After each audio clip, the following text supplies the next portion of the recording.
সুপ্রিয় শিক্ষার্থী বন্ধুরা, আশা করি তোমরা সবাই ভালো আছো। তো তোমাদের সামনে হাজির হয়েছি আমি জুয়েল কিবরিয়া স্যার। বাংলা বিষয় নিয়ে শিক্ষার্থীদের সাথে আলোচনা করে থাকি, কথা বলে থাকি। যেহেতু সামনে অনেকগুলি গুরুত্বপূর্ণ বিসিএস দুয়ারে পড়া নাড়ছে, ফলে একটু হয়তো ঘন ঘন তোমাদের সামনে আসছি।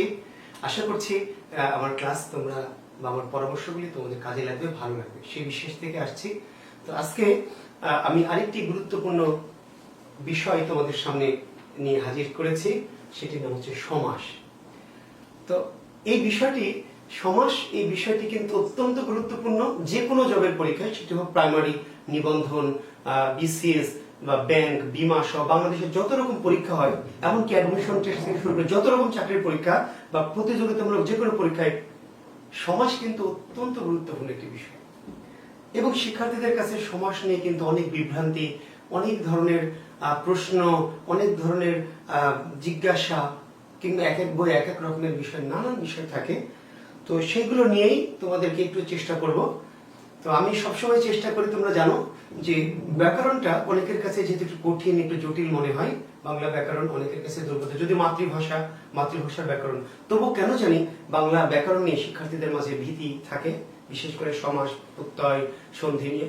তা আমার চেষ্টা বা উদ্দেশ্য হচ্ছে শিক্ষার্থীদের মাঝে এই বিষয়গুলিকে একটু ব্যাকরণের দুর্বোধ্যতার বাইরে নিয়ে এসে একটু সরল করে, একটু সহজীকরণ করে উপস্থাপন করা, এটি আমার চ্যালেঞ্জ। সেই চ্যালেঞ্জ নিয়ে তোমাদের সামনে হাজির হয়েছি। আমার উদ্দেশ্য, চেষ্টা থাকবে আজকে যে সমাজ বিষয়টাকে একটু তোমাদের কাছে একটু সহজ সরল করে, একটু বোধগম্য করে আমি তুলে ধরার চেষ্টা করব। আমার মনে হয় যে তোমরা আমার সঙ্গে থাকবে কিছুটা সময়। তো শিক্ষার্থী বন্ধুরা, সমাস ব্যাকরণের কোন অংশে আলোচিত হয়? কমনিটি কোশ্চেন আসে যে সমাস ব্যাকরণের কোন অংশে আলোচিত হয় বা কোথাকার আলোচ্য বিষয়। নিশ্চয়ই তোমরা জানো, তবু আমি একটু বলি যে সমাস ব্যাকরণের শব্দ বা কি রূপতত্ত্বের আলোচ্য বিষয়। শব্দ বা রূপতত্ত্ব। সমাস ব্যাকরণের কোন অংশে আলোচিত হয়? তার উত্তর হচ্ছে শব্দ বা কি রূপতত্ত্ব। সমাস শব্দের অর্থ কি? সমাস শব্দের অর্থ সংক্ষেপণ। সমাস শব্দের অর্থ সংক্ষেপণ বা একাধিক পদের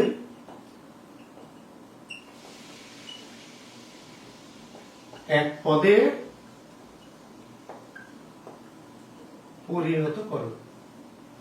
সমাস ব্যাকরণের শব্দ বা রূপতত্ত্বে আলোচিত হয়, আর সমাস শব্দের অর্থ হচ্ছে সংক্ষেপণ বা একাধিক পদের এক পদে পরিণত করা। আর সমাস শব্দটির বিশ্লেষণ কি? সমাস শব্দটির বিশ্লেষণ হচ্ছে সম যোগ অস যোগ অ। সমাস শব্দের বিশ্লেষণ যদি চাই, সমাস শব্দটির বিশ্লেষণ কি? সম যোগ অস যোগ অ। সমাস শব্দটি সাধিত হয়েছে কিভাবে? প্রত্যয় যোগে, কৃৎ প্রত্যয়, সম যোগ অস যোগ অ। তো যাই হোক, এই ভূমিকা অংশটুকু আমাদের আসলে বিসিএস এর জন্য গুরুত্বপূর্ণ নয়। বিসিএস এর জন্য গুরুত্বপূর্ণ বিষয় হচ্ছে সমাস নির্ণয়, সাথে একটু ব্যাস বাক্যটাও কখনো কখনো থাকে। কিন্তু সমাসের মূল যে পরীক্ষার যে প্রশ্ন পদ্ধতি, তার মূল বিষয়টি হচ্ছে সমাস নির্ণয়। একটি শব্দ দিয়ে বলবে এটি কোন সমাস, আজীবন কোন সমাস, আকণ্ঠ কোন সমাস, আশি বিশ কোন সমাস, বিনা পানি কোন সমাস, তাই না, প্রভাত কোন সমাস। সমাস নির্ণয় বা নিচের কোনটি দ্বন্দ্ব, কোনটি বহুব্রী, কোনটি কর্মধারয়, কোনটি দ্বিগু, কোনটি অব্যয়ভাব, কিংবা কোন ধরনের দ্বন্দ্ব, দ্বন্দ্বের আবার ভাগ, কর্মধারয়ের আবার কি ভাগ, উপমিত, উপমান, রূপক। বহুব্রীর আবার অনেক রকম ভাগ, সমানাধিকরণ বহুব্রী, ব্যাধিকরণ বহুব্রী, ব্যতিহার। তো আমরা আজকের ক্লাসে যেটা চাইবো, আমি যেটা আমার লক্ষ্য, সেটি হচ্ছে সমাসের ভাগটা নিয়ে আমি আলাদা দিন কথা বলবো, মানে ভাগের ভাগ নিয়ে। শুধু আজকে আমার উদ্দেশ্য হচ্ছে সমাসটা নির্ণয়, অর্থাৎ কোনটি দ্বন্দ্ব, কোনটি কর্মধারয়, কোনটি দ্বিগু, কোনটি অব্যয়ভাব, কোনটি বহুব্রী। এইভাবে আমরা কিভাবে একটি সমাস চিনব। তো শিক্ষার্থী বন্ধুরা, সমাসকে তো আমরা সাধারণত অনেকে মেমোরাইজ করি, এটি কিন্তু নিয়ম। আমরা ছোটবেলা থেকে এইভাবে পড়েছি, আমাদের স্কুলে পড়া দিত বা কলেজ বলতো যে সমাস পড়ে আসো, আগামী দিন দ্বন্দ্ব সমাস পড়ে আসো, মুখস্থ করে আসো। আমরা করলাম, পরের দিন কর্মধারয় করে আসো। ক্লাসে শিক্ষক তো ওইভাবে আমাদেরকে বা ব্যাকরণিক পদ্ধতিতে যা বুঝিয়েছে সবকিছু আমরা আবার বুঝতেও পারিনি। আমি কিন্তু ব্যাকরণিক পদ্ধতির একটু বাইরে, অর্থাৎ কিভাবে আমরা সহজেই বা খুব শর্ট টেকনিকে সমাসটা নির্ণয় করতে পারবো, এটি আমি আজকে তোমাদের সামনে একটু দেখাবো। একটু দেখো, আমরা ধরে নাও যে একটি শব্দ বাবা, পরীক্ষা বলছে বাবা কোন সমাস। যদি জিজ্ঞেস করে যে বাবা কোন সমাস, তার উত্তর কি? বাবা কোন সমাস নয়। প্রশ্ন কেন সমাস নয়, এবং এটিও জানতে হবে কেন সমাস কেন সমাস নয়। শিক্ষার্থী বন্ধুরা যারা বিশেষ করে বিশেষ পরীক্ষা দিবে, দেখবে যে একটি প্রশ্ন এমন হবে, নিচের কোনটি সমাস সাধিত শব্দ? বলছে কোনটি সমাস সাধিত শব্দ নয়। তাহলে যে চারটি অপশন থাকবে, সমাস সাধিত শব্দ কিনা, বাংলা ভাষায় তো হাজার হাজার লক্ষ লক্ষ কোটি কোটি শব্দ, এর মধ্যে কোনটি সমাস সাধিত আর কোনটি সমাস সাধিত নয়, যে কোটি কোটি শব্দ তুমি কেমন করে মনে রাখবে? তাহলে নিশ্চয় সমাস সাধিত শব্দের কিছু কি বৈশিষ্ট্য আছে, কিছু, তাই না? তো আমরা সেটি দেখার। তাহলে বাবা এটি একটি শব্দ, বাবা একটি কি শব্দ, মা একটি শব্দ, সমাস সাধিত শব্দ না, এর এমনিতে একটি সাধারণ শব্দ। কিন্তু বাবার সাথে যদি মাকে যুক্ত করি বাবা মা, কিংবা মায়ের সাথে যদি কি বাবাকে যুক্ত করে মা বাবা, তাহলে এবার সমাস সাধিত। সমাস সাধিত শব্দের বৈশিষ্ট্য কি, যে একাধিক পদের মিলন, একটি শব্দ নয়, একটি পদ নয়, একাধিক পদ একসাথে থাকবে, কমপক্ষে দুইটি। একাধিক মানে কমপক্ষে দুইটি, বেশিও থাকতে পারে, কিন্তু কমপক্ষে দুইটি পদ, যার একটিকে আমরা বলছি পূর্বপদ আর একটিকে বলছি কি পরপদ। কখনো কখনো আর একাধিক পদ থাকলে মধ্যপদ বলি আমরা, ইত্যাদি ইত্যাদি। তাহলে প্রশ্ন হচ্ছে সমাস জাত শব্দ বা সমাস নিষ্পন্ন শব্দ কোনটি? তার সিম্পল উত্তর, যেই শব্দটি একাধিক কি অংশ দিয়ে বা একাধিক শব্দের মিলনে গঠিত হয়েছে সেটি সমাসবদ্ধ শব্দ। তাহলে বাবা মা, মা বাবা, একটি হয়তো দিতে পারে পরীক্ষায় সৎ বাবা, একটি হয়তো দিতে পারে ভণ্ড বাবা, একটি হয়তো পরীক্ষায় দিতে পারে খাজা বাবা, একটি হয়তো দিতে পারে পরীক্ষায় কি দয়াল বাবা। এখন দেখো, এটি শব্দ হাত, এটি একটি শব্দ, সমাস নয়। আবার পা, এটিও একটি শব্দ, সমাস নয়। কিন্তু আমরা যখন বলছি হাত পা, তাহলে একটি সমাসবদ্ধ শব্দ। আমরা যদি বলি হাত পাখা, তাহলে সমাসবদ্ধ শব্দ। আমরা যদি বলি হাত ঘড়ি, তাহলে সমাসবদ্ধ শব্দ। আমরা যদি বলি ফর্সা হাত, আমরা যদি বলি লম্বা হাত, আমরা যদি বলি কালো হাত, তাহলে সমাস সাধিত শব্দ। একটি শব্দ ধরে নাও যে জামা, জামা, এটি কোন সমাস না, একটি শব্দ, সমাস সাধিত নয়। আবার ধরে নাও যে প্যান্ট, এটিও একটি শব্দ, সমাস। কিন্তু যখন আমরা দুটো শব্দকে, তাই না, সংক্ষেপ করে জামা প্যান্ট, তখন এটি হয়ে গেল সমাস সাধিত শব্দ। জামা প্যান্ট না নিয়ে আমরা যদি লিখি নীল জামা, তাও কিন্তু সমাস সাধিত হবে, কারণ একটি অংশ নীল আর একটি অংশ জামা। নীল জামার জায়গায় আমরা লাল জামা দিতে পারি, আমরা জামা পায়জামা দিতে পারি। অর্থাৎ যখনই একাধিক পদকে আমি একসাথে বসাবো, সেটা কিন্তু তখন সমাস সাধিত শব্দ হয়ে যাচ্ছে। ধরে নাও শিক্ষার্থী বন্ধু, একটি শব্দ হচ্ছে কি শিয়াল, তাহলে এটি একটি শব্দ কিন্তু সমাস সাধিত, এটি একটি শব্দ। কিন্তু এর সাথে ধরো শিয়ালের সাথে কুকুর যুক্ত করি, তাহলে এই দুটো মিলে সমাস সাধিত শব্দ। কিংবা শিয়ালের সাথে কুকুর যুক্ত করতে হবে, তাহলে শিয়ালের সাথে কি শিয়াল চালাক। কিংবা ধরে নাও যে শিয়াল মামা। ধর একটি শব্দ হচ্ছে ছেলে, তাহলে একটি শব্দ, কিন্তু আমরা যদি ছেলের সাথে মেয়ে যুক্ত করি, তাহলে সমাসবদ্ধ শব্দ। কিংবা আমরা যদি ছেলের পূর্বে ভালো যুক্ত করি, ভালো ছেলে, সমাস সাধিত শব্দ। আমরা যদি মিষ্টি মেয়ে লাগাই, তাহলে এটি সমাস সাধিত শব্দ। আমরা বর যদি দেই বর, তাহলে এটি সমাস নয়, একটি শব্দ, কিন্তু বর বউ, তাহলে সমাস সাধিত শব্দ। আমরা যদি লিখি নতুন বউ, তাহলে সমাস সাধিত শব্দ। ঠিক আছে, আমরা যদি লিখি ভালো বউ, কালো বউ, অনেক রকম। একটি শব্দের সাথে আমরা অনেক রকম করে কিন্তু কি করতে পারি। ধরুন একটা হলো চাল ডাল, তাহলে চাল আর ডাল দুটো মিলে, শুধু চাল বলবো তাহলে সমাস হবে না, শুধু ডাল বলবো তাও সমাস হবে না, চাল ডাল। আবার যদি চালের সাথে কি একটা কুমড়া, আবার আমরা লিখতে পারি কি পাকা কুমড়া। এখন এই রকম শব্দ কিন্তু লিখে শেষ করা যাবে না। সমাস সাধিত শব্দ 10টি 20টি 50টি নয়, 50,000, 7-8 লক্ষ প্রায়। বাংলা ভাষার সমাস সাধিত শব্দের সংখ্যা লক্ষ লক্ষ। এখন প্রশ্নটি হচ্ছে, এই যে লক্ষ লক্ষ সমাস সাধিত শব্দ, সেটাকে কি আমরা মেমোরাইজ করব? যে আমি বিসিএস যে পরীক্ষা দিব, তাহলে আমার যে 7-8 লক্ষ সমাস সাধিত শব্দ, সেগুলোকে আমি কেমন করে মনে রাখবো?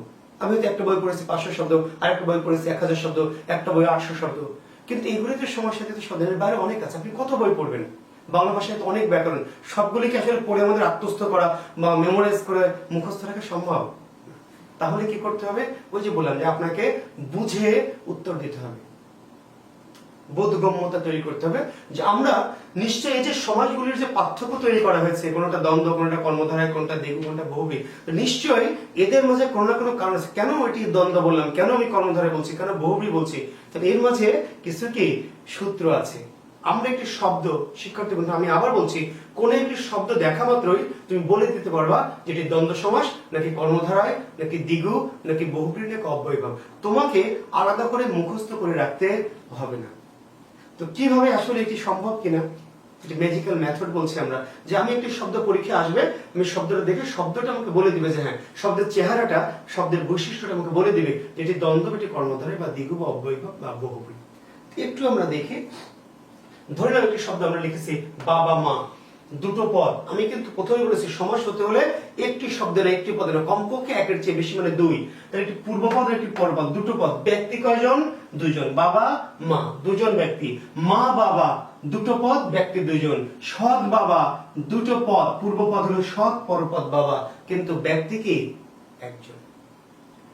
খাজা বাবা মানে 1 কেজি খাজা আর একজন বাবা না, দুটো পদ কিন্তু জিনিস একটাই। ভণ্ড বাবা কিংবা অলি বাবা কিংবা পীর বাবা, তাহলে এখানে অলি আর বাবা, একজন অলি আর একজন বাবা নয়, পদ আমি দুটো ব্যবহার করেছি কিন্তু ব্যক্তিকে বুঝিয়েছি কি? একজন। যেমন আমরা হাত পা বলছি, তাহলে হাত আলাদা আর পা কি আলাদা, দুটো জিনিস। কিন্তু হাত পাখা যদি বলি, তাহলে কি একটা হাত আর একটা পাখা? দুটো পদ। কিন্তু যখন হাত ঘড়ি চাইবো আমরা দোকান থেকে, ভাই আমাকে হাত ঘড়ি দেন, হ্যাঁ আপনি বলছেন যে ভাই আমাকে হাত ঘড়ি দেন, তো আপা এই যে হাত নেন আর এই যে ঘড়ি নেন, দিবে কি? না, আপা যে ফর্সা হাত দিলাম, নেন, ধরেন, ধরবেন না। কারণ হাত ঘড়ি দুটো শব্দ, কিন্তু শব্দ দুটো, পদ দুটো, বস্তুকে একটা। আলাদা করে দেবো তো হাত, তাহলে হাত, আলাদা করে দেবো তো ঘড়ি, তাহলে ঘড়ি। হাত আলাদা, ঘড়ি আলাদা। যখন আমি একসাথে বসিয়েছি সমাজসাধিত শব্দ হিসাবে হাত ঘড়ি, তখন এটি দুটো পদ মিলে হয়ে গেছে একটি বস্তু। দেওয়াল যদি বলেন যে দেওয়াল, তাহলে এটি হলো দেওয়াল। আবার যদি ঘড়ি বলেন তাহলে আলাদা একটি শব্দ ঘড়ি।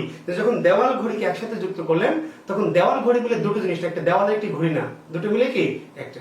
টেবিল ঘড়ি বলে একটি টেবিলের একটি ঘড়ি না, শুধু বলবেন টেবিল, তাহলে একটি টেবিল একটি শব্দ, বলবেন ঘড়ি, ঘড়ি আর একটি শব্দ। টেবিল ঘড়ি দুটো পদ মিলে বস্তু কি এক হয়ে যাচ্ছে। যখন আমরা বলছি শিয়াল কুকুর, তাহলে শিয়াল আলাদা, কুকুর আলাদা। শিয়াল চালাক, এবার দুটো পদ মিলে একজন। যে শিয়াল মামা মানে একজন শিয়াল আর একজন মামা না, শিয়াল মামা আসছে মানে একটা শিয়াল আসছে তার সাথে মামা আসছে না, দুটো পদ কিন্তু একটি। অর্থাৎ সমাসে যে দুটো পদ কখনো দুটো মিলে দুটো আলাদা আলাদা জিনিসকে মিন করে, আর কখনো দুটো মিলে কি একটা জিনিসকে বোঝায়। তাহলে এখানে আমরা অতি সহজে বুঝতে পারবো এটা দুটো সমাসের বৈশিষ্ট্য, একটি হচ্ছে দ্বন্দ্ব আর একটি কর্মধারায়। শিক্ষার্থী বন্ধুরা খুব সহজে আমরা এইভাবে বলছি, আমি কিন্তু বলছি ব্যাকরণিক জটিল পদ্ধতি না, ব্যাকরণটাকে আমরা সহজীকরণ সরলীকরণ করে এইভাবে নিচ্ছি যে যখন দুটো পদ দ্বারা দুটি বস্তুকে বোঝায়, এবং ব্যাকরণে এভাবে বলা আছে যে দুটো পদ যখন দুটো বস্তুকে বোঝায় তখন দ্বন্দ্ব, আর দুটো মিলে যদি একটি বস্তুকে বোঝায় তখন সেটা কি কর্মধারায়। তাহলে যখন বলবে হাত পাখা কোন সমাস, তাহলে তোর কর্মধারায়। হাত ঘড়ি কোন সমাস, কর্মধারায়। ফর্সা হাত, কালো হাত, লম্বা হাত, ভাঙা হাত, কর্মধারায় সমাস। যখন বলছে জামা প্যান্ট, তখন দ্বন্দ্ব, কেন জামা আলাদা প্যান্ট আলাদা। জামা পায়জামা, লুঙ্গি শাড়ি আলাদা। যদি বলে ছেঁড়া লুঙ্গি, যদি বলে নীল শাড়ি, যদি বলে লাল শাড়ি, দুটো মিলে এক। নীল জামা, নীল পদ্ম, নীল পদ্ম, নীল আলাদা পদ্ম আলাদা, দুটো মিলে কি এক। যখন আমরা বলছি ছেলে মেয়ে, তখন ছেলে আলাদা মেয়ে আলাদা, কিন্তু ভালো ছেলে, মিষ্টি মেয়ে, দুষ্টু ছেলে, সৎ ছেলে, তখন দুটো পদ কিন্তু ব্যক্তি একজন। বর বউ, বর আলাদা বউ আলাদা, দ্বন্দ্ব সমাস। নতুন বউ কর্মধারায়। চাল ডাল দ্বন্দ্ব, চাল কুমড়া। যখন আপনি চাল ডাল বলবেন যে ভাই আমাকে চাল ডাল দেন, তখন দোকানদার চাল দেবে না ডাল দিবে? চালও দিবে ডালও দিবে। কিন্তু চাল কুমড়া দেন, তাহলে চাল দিবে আর আলাদা করে কুমড়া দিবে না, নাকি দিবে? চাল কুমড়া বললে দুটো মিলে একটা জিনিস, কুমড়াটা দিবে। তাহলে পাকা কুমড়া বললে আপনাকে একটা কুমড়া দিবে। এইভাবে আমরা বলছি এই যে অনেক শব্দ আমরা যখন দেখছি, তাই না? একটা হচ্ছে আমার চাচা চাচি, তাহলে চাচা বোঝায় না চাচি বোঝায়, তাহলে চাচাও বোঝায় চাচিও বোঝায়, দুটো জিনিসকে আলাদা করে বোঝায়। কিন্তু যদি বড় চাচা বা মেজো চাচি বা ছোট চাচি, পদ কিন্তু দুটোই, কিন্তু দুটো পদ মিলে ব্যক্তিকে একজন। এখন আপনার কাজ কি, এই যে আমি সূত্রটা দিলাম, তাহলে আপনি দ্বন্দ্ব সমস্যা যাবেন, কর্মধারা যাবেন, যে উদাহরণগুলো আপনার সামনে আসবে আপনি শুধু এই মেথডটা ওখানে প্রয়োগ করে দেখবেন যে আসলে এই যে স্যার যে বলেছে এই পদ্ধতিটা আসলেই এখানে কার্যকর কিনা। তার মানে আপনি এখন যত শব্দ দেখবেন দ্বন্দ্বে, দেখবেন যে দুটো পদ দুটো জিনিস। পরীক্ষা আসবে ধরেন মামা মামি, খালা খালু, দা কুঁদা, ওহি নকুল, স্বর্গ নরক, দেশ বিদেশ, ছোট বড়, লাভ লোকসান, তাই না? ভাই বোন, তাহলে ভাই বোন, ভাই বোঝায় না বোন বোঝায়, দুজন কিন্তু বড় ভাই, সৎ ভাই, মেজো ভাই, তো একটা কর্মধারা। সাহেব বাজার, সাহেব বাজার কি একজন সাহেবের একটা বাজার? সাহেব বাজার দুটো পদ মিলে এক, কিন্তু যদি সাহেব বেগম বা সাহেব বিবি, তাহলে সাহেব আলাদা বিবি আলাদা। গোলাম বাদী, গোলাম আলাদা বিবি আলাদা। খাস বিবি বা খাস বাদী, তাহলে খাস বাদী দুটো মিলে খাস আলাদা বাদী আলাদা, দুটো পদ মিলে ব্যক্তি কিন্তু একজন। তাহলে খুব সহজেই আমরা বুঝতে পারছি এটা কর্মধারা। অর্থাৎ অনেক শব্দের ভিড়ে আপনি খুব সহজে চারটি অপশন, আর আপনার পরীক্ষা অপশন কিন্তু 40টা নয়, 14টাও নয়, 44টা নয়, অপশন 4টা। কোনটি দ্বন্দ্ব, কোনটি কর্মধারায়, আপনি 4টি শব্দের মাঝে তাকাবেন, দেখবেন কোন জায়গায় দুটো পদ দুটো আলাদা আলাদা জিনিসকে মিন করেছে, আর কোথায় দুটো মিলে একটাকে মিন করেছে। দুটো যদি দুটোকেই মিন করে, দুটো জিনিসকে আলাদা করে গুরুত্ব দিয়ে বোঝায়, তাহলে সেটা হবে দ্বন্দ্ব। আর দুটি পদ মিলে যদি আসলে একটি বস্তুকে বোঝানো হয়, একটি ব্যক্তিকে বোঝানো হয়, তাহলে সেটা হচ্ছে কর্মধারা। ঠিক আছে? তাহলে এইভাবে আমরা দ্বন্দ্ব আর কর্মধারা, আপনি উদাহরণগুলি যখন দেখবেন আমাকে বলবেন যে স্যার এটা এটা, দেখবেন যে সব উদাহরণ মিলে যাবে, একটি এমন হবে না যে মিলবে না। এখন ধরেন যে আমরা বলেছি এখানে যে নীল জামা, না বলে আমরা বলতে পারি নীল আকাশ। নীল কি? আকাশ। তাহলে কোন সমাস? কর্মধারার সমাস, কারণ আকাশকে বুঝিয়েছে। কিন্তু যদি বলে আকাশ বাতাস, আকাশ বাতাস, তাহলে আকাশ বোঝায় না বাতাস বোঝায়? তাহলে আকাশে বোঝায়, বাতাসে বোঝায়। আকাশের সাথে যদি পাতাল দেওয়া হয়, তাহলে আকাশ বোঝায় না পাতাল বোঝায়? আকাশে বোঝায়, পাতালও বোঝায়। তাহলে দ্বন্দ্ব সমাস। তাহলে এইভাবে আমরা দ্বন্দ্ব কর্মধারায়। এখন আকাশ পাতাল বা আকাশ বাতাস বা নীল আকাশ না বলে বলা হলো সপ্ত আকাশ। কি বলা হলো? সপ্ত আকাশ বা সপ্ত আসমান। এখন এটি হয়ে যাচ্ছে দ্বিগু সমাস। কেন দ্বিগু সমাস? সংখ্যাবাচক পূর্বপদ, সংখ্যাবাচক পূর্বপদ। অর্থাৎ এই যে আমরা দুটো পদের কথা বলছি, এমন যদি দেখি যে পূর্বপদ একটি সংখ্যাবাচক, সপ্ত, অষ্ট, ত্রি, তে, চতু, চৌ, ঠিক আছে, এরকম। অর্থাৎ সংখ্যাবাচক। দ্বিগু সমাসটা কি? এখানে কিন্তু আমি যত শব্দ লিখেছি কোনো দ্বিগু সমাস নাই, একটিও নাই। কেন নাই? দ্বিগু এই জন্য নাই যে কোন শব্দ আমি সংখ্যা দিয়ে লিখিনি, কিন্তু চাইলেই তুমি লিখতে পারতাম। সপ্ত আসমান, পঞ্চ নদী, 13 নদী, সপ্ত ডিঙ্গা, অষ্ট ধাতু, তাহলে আমরা চাইলেই কিন্তু লিখতে পারি। আমি প্রথমে চেয়েছি আপনাকে দ্বন্দ্ব আর কর্মধারাটা বোঝাতে। এখন যে কোনো একটি শব্দ, সমাসবদ্ধ শব্দ যার দুটি পদ, যার পূর্বপত্র একটি সংখ্যা এবং পরপত্র একটি অন্য কোনো বিশেষ্য। সপ্ত, সিন্ধু। তাহলে আমি একটু বোর্ডটা মুছে ফেলি। আমরা দেখেন আমরা লিখছি কয়েকটি শব্দ। তাহলে শব্দটি হলো সপ্ত সিন্ধু। তাহলে এই যে সপ্ত হলো একটা সংখ্যাবাচক পূর্বপদ আর সিন্ধু হলো একটি বিশেষ্য। 13 নদী, ঠিক আছে। যদি আমরা লিখি অষ্ট ধাতু, তাহলে সংখ্যাবাচক পূর্বপদ আর একটি বিশেষ্য। তাহলে সংখ্যাবাচক পূর্বপদের সাথে বিশেষ্যের যে সমাস হয় সেটা হচ্ছে দ্বিগু। অবশ্যই দ্বিগু সমাস হতে হলে পূর্বপদটা কি? সংখ্যাবাচক হতে হবে এবং পরপদটা একটি বিশেষ্য। এইভাবে এখন এই যে ধরেন এরকম অনেক শব্দ আছে, পঞ্চ নদী, পঞ্চবটি, পঞ্চভুজ, পঞ্চপ্রহর, পঞ্চভূত। এখন আপনি পঞ্চ নদী পড়েছেন, পরীক্ষা সাধারণ ছাত্ররা কি করে? মুখস্থ করছে, পঞ্চনদী, পঞ্চনদী, পঞ্চনদের সমান, পঞ্চনদের সমান, পঞ্চবটি, পঞ্চবটি, পঞ্চবটের সমান, পঞ্চবটির সমান, পঞ্চভুজ, পঞ্চভুজ, পঞ্চভুজের সমান, মুখস্থ করেছে। কিন্তু পড়ে গেছে পঞ্চভূত, পড়ে গেছে পঞ্চভুজ, সে পড়েছে পঞ্চভুজ, পঞ্চভুজের সমান দ্বিগু সমাস, কিন্তু পরীক্ষক পঞ্চভুজ দেয়নি, পরীক্ষক দিয়েছে পঞ্চ কি? ভূত। এবার সে বলছে যে স্যার আমি তো পড়লাম পঞ্চভুজ, কিন্তু দিয়েছে কি? পঞ্চভূত। পঞ্চভূত দিক, পঞ্চ পেতনিও দিতে পারে, পঞ্চ ডাইনি দিতে পারে, পঞ্চ শাকচুনি দিতে পারে, পঞ্চ পাণ্ডব দিতে পারে, পঞ্চ প্রহর দিতে পারে, পঞ্চ সুর, পঞ্চস্বর, পঞ্চগ্রাম, পঞ্চ দিয়ে অনেক কিছু। প্রথমে পঞ্চ সংখ্যাবাচক দিয়ে পরে যদি কোনো একটি বিশেষ্য দেয়, বিশেষ্যবাচক শব্দ দিয়ে সমাস করা হয়, তাহলে সেটি অবশ্যই কি দ্বিগু সমাস হবে। তবে আছে, এই যে তবে, এটা ওই যে সমাসের ক্লাসে যেমন আপনাদের বলেছি যে ব্যাকরণ কিন্তু ভাষার একটি সংবিধান, সংবিধান একটা আইন, কিন্তু আইনের কোন কারো ক্ষেত্রে সংবিধান বলেছে আইন সবার জন্য সমান এবং রাষ্ট্রের সকল নাগরিক আইনের সমান আশ্রয় লাভের অধিকারী, বলেছে না? সকল নাগরিক আইনের দৃষ্টিতে সমান এবং আইনের সমান আশ্রয় লাভের অধিকারী। কিন্তু দেখা গেল আসলে ব্যাপারটা কি তাই? সাবেক রাষ্ট্রপতি, সাবেক প্রধানমন্ত্রী, তাই না, এমপি কে যখন পুলিশ অ্যারেস্ট করবে বা কারাগারে নিয়ে যাবে, তখন তার জন্য যে আইনের আশ্রয়, সেটা আর একজন সাধারণ মানুষকে যে আইনের আশ্রয়, সেটা কি একই রকম হয়? আপনারা জানেন যে ভিআইপি যারা, তাদের জন্য জেল কোড আছে, সেখানে তাদের আলাদা রুম, আলাদা সুযোগ সুবিধা। তার মানে সেও নাগরিক, কিন্তু নাগরিকেও সে বিশেষ মর্যাদা পেয়েছে, কারণ সে একটু বিশেষ। তো এই যে বললাম যে সন্ধি বা সময় বা ব্যাকরণের যে কোনো বিষয়ের ক্ষেত্রে পদ্ধতি বা নিয়ম তো আছেই, কিন্তু কিছু কিছু শব্দের ক্ষেত্রে একটু ভিন্ন হয়ে যায়। এই ভিন্নতাটা আপনাকে বুঝে নিতে হবে, তাহলে আপনার জন্য। যেমন দেখেন, আমরা যদি বলি যে চৌকি, রাস্তা, দ্বিগু সমাস। চৌ সংখ্যা, রাস্তা হলো বিশেষ্য। কিন্তু যখন বলছে চৌ সালা, চৌ সংখ্যা, সালা বিশেষ্য, কিন্তু এটা দ্বিগু না।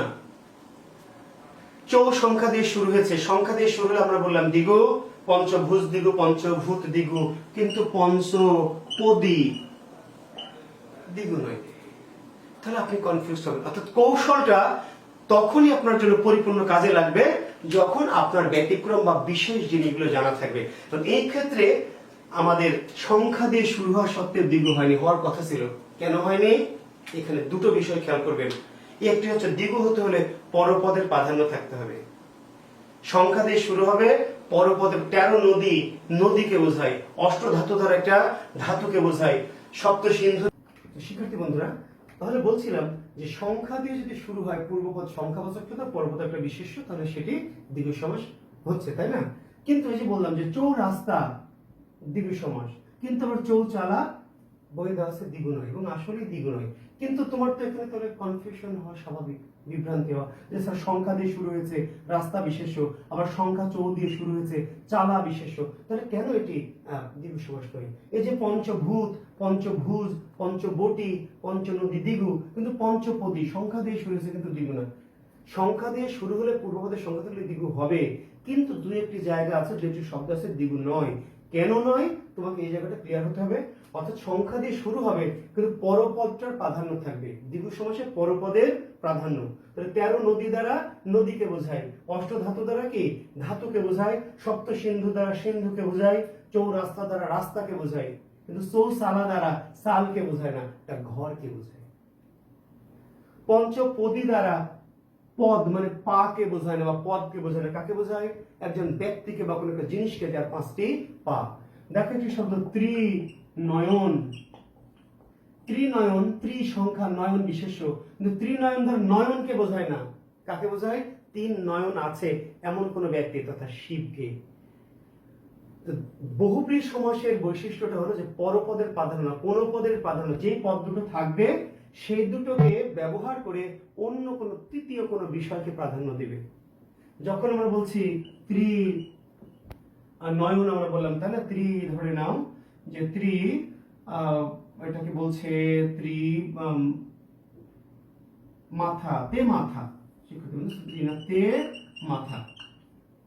এখন দেখো তে একটি সংখ্যা, মাথা একটি বিশেষ্য, কিন্তু তে মাথা দ্বারা মাথাকে বোঝায় না, কাকে বোঝায়? 3 মাথা আছে এমন কোন জিনিসকে বা বস্তুকে।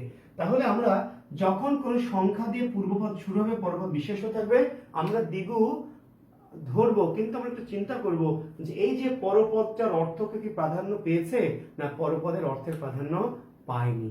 যখন পরপদের অর্থের প্রাধান্য, পরপদের ওই জিনিসটাকে প্রধানভাবে আমরা বুঝতে পারবো।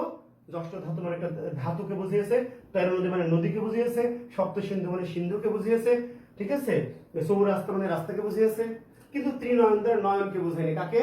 3 নয়ন আছে এমন একজন কি দেবতা, শিব।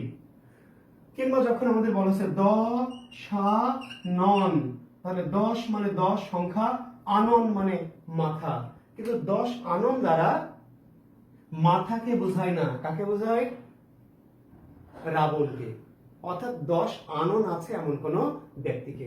দশভুজা, তার মানে দশভুজা, ভুজ মানে বাহু বা হাত, 10 হাত না, দশভুজা মানে 10 হাত আছে এমন কোন একজন ব্যক্তি বা দেবী দুর্গা।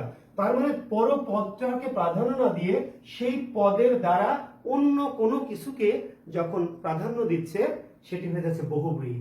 তাহলে এইখানে একটু কনফিউশন যদি তৈরি হয়, তো এই জিনিসটা যদি জানা থাকে বা বুঝতে পারো যে সংখ্যা দিয়ে শুরু হলো পরপদ, এই পরপদের অর্থের প্রাধান্য দিয়েছে তাহলে দ্বিগু, কিন্তু সংখ্যা দিয়ে শুরু হয়েছে কিন্তু পরপদ যেটা আছে সেটাকে বুঝায়নি, বুঝিয়েছে কাকে? অন্য কোন একটা জিনিসকে এখানে প্রাধান্য দেওয়া হয়েছে, সেটা হচ্ছে বহুব্রীহি। তো তাহলে আমরা কি করতে পারি? খুব সহজে এটা আমরা নির্ণয় করতে পারবো যে, আর এই যে সংখ্যা দিয়ে শুরু হলো যে বহুব্রীহি, তার নাম সংখ্যাবাচক বহুব্রীহি। বহুব্রীহির অনেকগুলি ভাগ, সংখ্যা দিয়ে শুরু হওয়া কিন্তু বহুব্রীহির মূল বিষয় না, সংখ্যা দিয়ে শুরু হওয়া দ্বিগুর বিষয়, কিন্তু দ্বিগুর মতো হয়েও যারা দ্বিগু না হয়ে বহুব্রীহি হয়েছে সেই বহুব্রীহিকে আমরা নাম দিচ্ছি সংখ্যাবাচক বহুব্রীহি। আর বহুব্রীহির মূল ফ্যাক্টরটি হচ্ছে যে দুটো পদ দ্বারা কি করবে? দুটোকে না বুঝে অন্য কিছু, তাহলে দ্বন্দ্ব দুটোকেই বোঝাবে, কর্মধারায় একটাকে বোঝাবে, দ্বিগুতেও ওদের একটাকে বোঝাবে, কিন্তু সংখ্যা দিয়ে শুরু হবে। আর বহুব্রীহিতে যেই দুটো পদ থাকবে সেই দুটোর মাধ্যমে অন্য কিছু বোঝাবে। যেমন আমরা বলেছি বর বউ, শিক্ষার্থী বন্ধুরা একটু আমরা শেষ করবো, বর বউ, তাহলে বর আর বউ দুজনকেই বোঝাই। আবার বললাম নতুন বউ, শুধু বউকে বোঝায়, দুটো পদে একজন কর্মধারায়।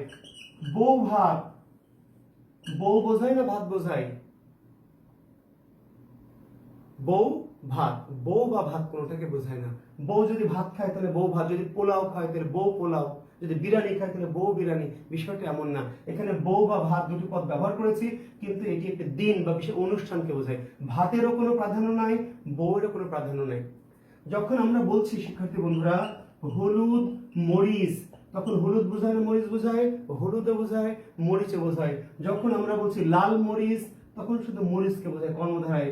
যখন আমরা বলছি কাঁচা হলুদ, তখন হলুদকে বোঝায়, হলুদটা কেমন কাঁচা। কিন্তু যখন আমরা বলছি গায়ে হলুদ, তখন গা বোঝায় না হলুদ বোঝায়? গাও বোঝায় না, হলুদও বোঝায় না। আপনি যদি আজকে গায়ে হলুদ দেন তাহলে গায়ে হলুদ হবে না, গাও থাকবে, হলুদও মাখবেন, কিন্তু গায়ে হলুদ হবে না, কারণ গায়ে হলুদ আসলে গা বা হলুদের কোনো বিষয় নাই। এই দুটি পদকে আমরা ব্যবহার করেছি কেন? অন্য কিছু বিশেষ একটা দিন, বিশেষ একটা অনুষ্ঠানকে বোঝাতে। যেই দিন গায়ে হলুদ সেদিন আপনার হলুদ মাখতে হবে না, হলুদ না মাখলেও সবাই বলবে আজ আপনার কি গায়ে হলুদ।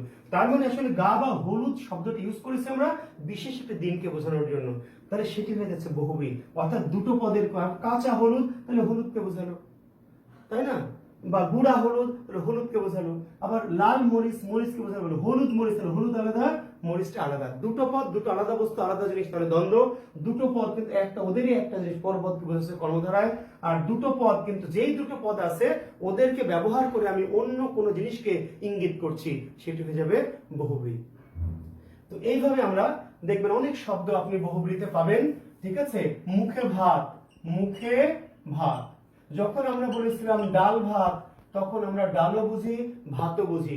যখন আমরা দেখি সাদা ভাত, তখন আমরা শুধু ভাতকে বুঝি। যদি লিখি লাল ভাত তাহলে ভাতকে বুঝি, মাখানো ভাত তাও ভাতকে বুঝি, তাই না? পান্তা ভাত ভাতকে বুঝি। কিন্তু মুখে ভাত, মুখ আর ভাত দুটো পদ, কিন্তু আমরা মুখও বুঝি না, ভাতও বুঝি না। আমি যখন আজকে ধরেন খাবো, তাই না, তখন কি আমি ভাত মুখে দিব?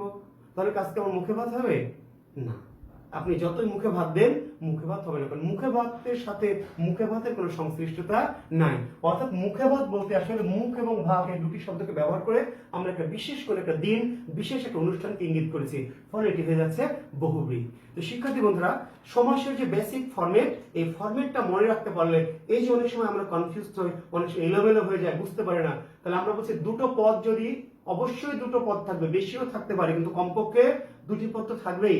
দুটি পদ যখন দুটি আলাদা আলাদা জিনিসকে বোঝাবে তখন দ্বন্দ্ব। দুটির মধ্যে যখন পরপদকে বা যখন একটাকে বোঝাবে কর্মধারায়, আবার পরপদকে বোঝালো কিন্তু শুরু হয়েছে কি দিয়ে? সংখ্যা দিয়ে, তাহলে এটি আমরা দ্বিগু। আবার সংখ্যা দিয়ে শুরু হয়েছে কিন্তু পরপদকে বোঝায়নি, পরের পদটা আছে বোঝায়নি, বুঝিয়েছে কি? অন্য কোনো কিছুকে। তখন সেটা হচ্ছে সংখ্যাবাচক বহুব্রী। কারণ বহুব্রী মানেই কোনো পদকে বোঝাবেন অন্য কিছু। আবার সংখ্যা দিয়ে না থাকলেও বহুব্রী হবে, অর্থাৎ দুটো পদ থেকে যখনই অন্য কিছু বোঝাবে তখনই বহুব্রী। সংখ্যা দিয়ে শুরু হোক বা না হোক, সংখ্যা দিয়ে শুরু হওয়া বহুব্রীর কোনো ফ্যাক্টর না। কিন্তু সংখ্যাটা ওখানে কেন নিয়ে এসেছি, দ্বিগুর সাথে যাতে আপনি কনফিউজ না হন। সংখ্যা দিয়ে শুরু হলে দ্বিগু হবে, কিন্তু 2, 4, 5টি শব্দে দ্বিগু হচ্ছে না, কারণ ওখানে পরপদের প্রাধান্য না থেকে কি অন্য কোনো পদের ইঙ্গিত করেছে। আর বহুব্রীর মূল বিষয় হলো সংখ্যা দিয়ে শুরু হবে না, যে কোনো কিছু দিয়ে শুরু হতে পারে, পূর্বপদ পরপদ হতে পারে, কিন্তু ওই দুটো পদের মাধ্যমে আমরা বোঝাবো অন্য কোনো বিশেষ কোনো কিছুকে, তাহলে সেটা হয়ে যাবে বহুব্রী। ঠিক আছে, তো আজকে এ পর্যন্তই থাকবে।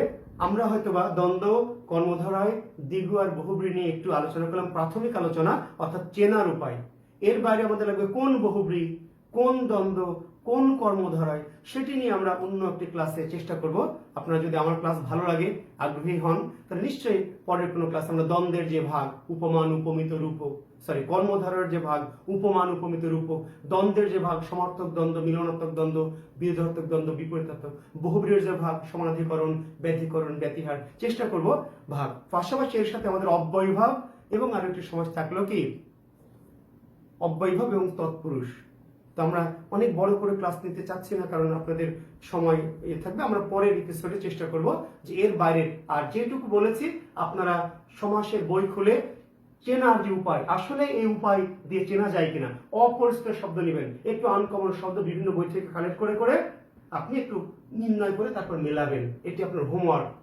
আমি যে মেথড দিলাম, আপনি প্রচলিত শব্দ, একদম চিরাচরিত জানেনই তো, একটু কম প্রচলিত শব্দ, একটু যে অপরিচিত শব্দ বিভিন্ন বই থেকে সংগ্রহ করে আপনি তালিকা করে ওখান থেকে নির্ণয় করবেন যে আসলে দেখি তো 2 2 নাকি 2 এদের মধ্যে 1, নাকি সংখ্যা দিয়ে শুরু হয়েছে, নাকি যেই দুটো আছে তা অন্য কিছু বোঝাচ্ছে। যদি এভাবে অ্যানালাইসিস করে পড়েন, আসলে বিশেষ পড়া কিন্তু একটু অ্যাডাল্ট লার্নিং, ছোট বাচ্চাদের মতো মেমোরাইজ না, একটু বুঝে শুনে অল্প করে পড়বেন, কম পড়েন কিন্তু বুঝে পড়বেন, এটা অনেক বেশি ফায়দা হবে। ঠিক আছে শিক্ষার্থী বন্ধুরা, তো আশা করছি যেটুকু আমি বোঝাতে চেয়েছি আমার কথাগুলি আপনারা বুঝতে পেরেছেন। তারপরেও কমেন্টসে কোনো বিষয় যদি আপনাদের থাকে, আপনারা আমাকে কমেন্টস করলে আমি সেটা চেষ্টা করব যে আপনাদের সেই কোনো বিষয় নিয়ে প্রশ্নের মুখোমুখি হলে আমি উত্তর দেওয়ার চেষ্টা করব। তো সেই পর্যন্ত ভালো থাকবেন, সুস্থ থাকবেন, সুন্দর থাকবেন। আপনাদের সাথে নিশ্চয়ই সামনের কোনো দিন আবারও আসবো, হাজির হবো আপনাদের কোনো সমস্যা নেই। আল্লাহ হাফেজ।